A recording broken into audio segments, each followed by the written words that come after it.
कोणता व्यवसाय? इथे शाळेला होतं ना?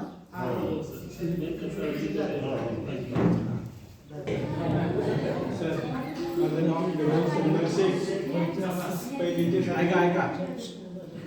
6वी इथं जिल्हा परिषद आठवीला मी धाराशिवला गेलो.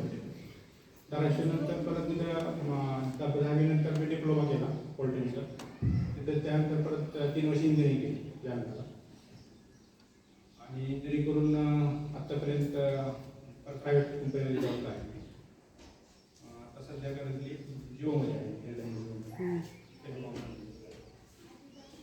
मला 2 मुली आहेत, दोन्ही इंग्लिश मीडियममध्ये.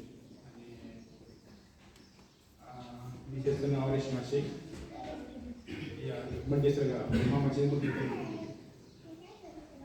आणि सर ॲक्च्युली इंजिनिअरिंग वगैरे सर हे पहिलं मॅथमॅटिक्स पक्के झालं आमचं. माझं तर तांबळे सरांनी बऱ्यापैकी आता सध्या सगळं व्यवस्थित आहे सर. थँक्यू.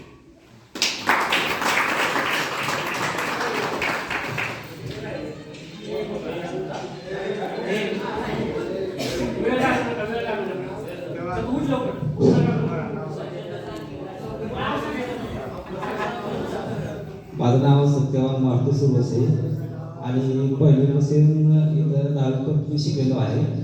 आणि आता सध्या मला एक मुलगा एक मुलगी आहे. आणि फळबागातलं पूर्णपणे कामही परंगतपणे करतो मी.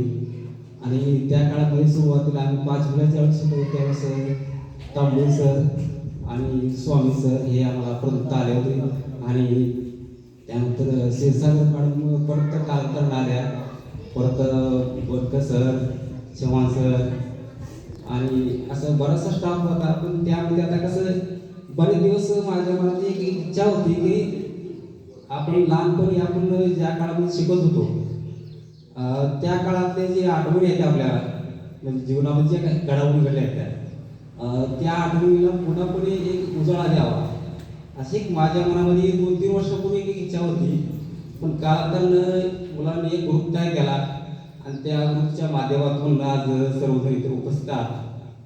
आणि आज कमतरता वाटली म्हणजे स्वामी सरांची, म्हणजे काक्रमीचे जे स्वामी सर होते ते हिंदीला होते, म्हणजे हिंदी शिकवत होते. आणि त्या सराचं एक वैशिष्ट्य होतं असं, म्हणजे मुलांना जेवढं पडतंय तेवढं त्याच्यापेक्षाही त्यांनी एवढं उत्कृष्ट असं चांगल्या पद्धतीने सांगायचे. आणि मारहाण करायचे किंवा छडीचा उपयोग शक्यतो होईल तेवढाच करायचा असे त्या काळामध्ये शिक्षक होते. पण आताच्या मुलांना कसं ते सांगितलं तरी पण ते कसं वेगळं वाटतं. तेवढा आम्हाला जेवढा मार बसला होता तेवढा आम्हाला हे झालं होतं, तेवढा आता त्या गोष्टीला आम्ही जेवढं बोललो हे केलं. आता अक्षरशः असं दुःख वाटतं की आता शाळेपासून जाताना पण मला एक 5-10 मिनिटं शाळेपासूनच बघायचं वाटलं तर असं दुःख होतं. आताची मुलं येतात जातात शिकतात पण तसं पहिल्यासारखं तसं म्हणजे जे आम्ही जसं शिकलो तसं आता नाही आता. आणि सर्व शिक्षक स्टॉफ इथं आला आणि सर्वांनी इथं या कार्यक्रमाला हजेरी लावली. मला अत्यंत असं म्हणजे दुःख वाटतंय, म्हणजे माझी बोलायची स्टेजला नाही तरी पण मी तेवढं होईल तेवढं शिकतो बोललो. जर काही चुकलं असेल माझ्याकडून तर सर्वांनी धन्यवाद.